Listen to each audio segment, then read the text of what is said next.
Et puis, on passe au foot, ou plutôt à la justice, il faudrait plutôt dire. Une nouvelle affaire judiciaire plane autour du club d'Anderlecht. Roland Duchâtelet, ex-président du Standard de Liège, ainsi que 2 de ses anciens joueurs portent plainte contre le RSCA. En cause, le titre 2014, glané pour les Mauves. Alors Yacine Mossati, qu'est-ce que c'est que cette affaire encore ? Eh bien, Vanessa Roland Duchâtelet, comme vous l'avez dit, ex-président du Standard de Liège en 2014 notamment, a déposé à Bruxelles une plainte pénale avec constitution de partie civile auprès du juge d'instruction contre le RSCA et le KRC Genk également. Concrètement, ce qui est reproché à ces 2 clubs, c'est le titre remporté par le RSCA lors de la saison 2013-2014. À l'époque, le Standard est premier à la fin de la phase classique. Derrière, on retrouve le club de Bruges avec 4 points de retard, Anderlecht est 3e avec 10 points de retard et Genk est 6e et hors course pour le titre. On arrive à la phase des playoffs. Si au final Genk reste 6e, le RSCA passe en tête devant le Standard avec 2 points d'avance et est donc champion de Belgique. Mais selon Duchâtelet, ce titre est faussé par 2 rencontres qui auraient été truquées.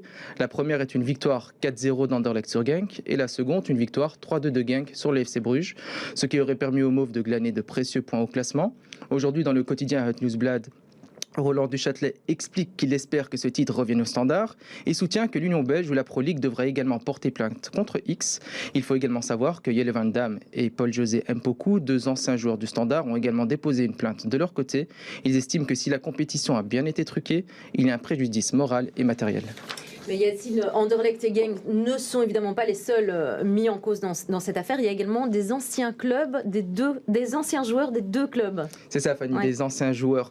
En fait, ces anciens joueurs c'est via l'intermédiaire de ces anciens joueurs que ces matchs auraient été truqués. Ces anciens joueurs sont Anthony Van Den Borg, qui est donc un ex-joueur d'Anderlecht, et Ilombe Mboyo, ex-joueur de Genk. Van Den Borg, pour sa part, est soupçonné d'avoir remis des montres de valeur à un certain nombre de joueurs de Genk, afin que ils soient passifs sur le terrain et qu'ils réalisent des fautes techniques afin de permettre au RSCA de gagner le match facilement. 4-0 score final.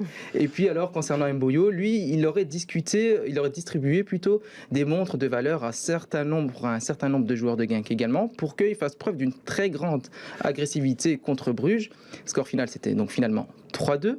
Et cet excès d'engagement avait déjà étonné Michel Prudhomme, coach de Bruges à l'époque, qui, lors de l'interview d'après-match, avait trouvé que l'équipe de Genk avait été totalement moribonde face au RSCA, donc 4 jours plus tôt, mais que durant le match contre Bruges, l'équipe de Genk était vraiment très motivée. Alors après les soupçons de corruption et les rétrocommissions à l'encontre de l'ex-manager Herman Van Olsbeek, cette affaire-ci fera également un très grand bruit, surtout que les informations tombent à 4 jours du prochain match qui sera Anderlecht-Genk. Ah oui, merci Yacine.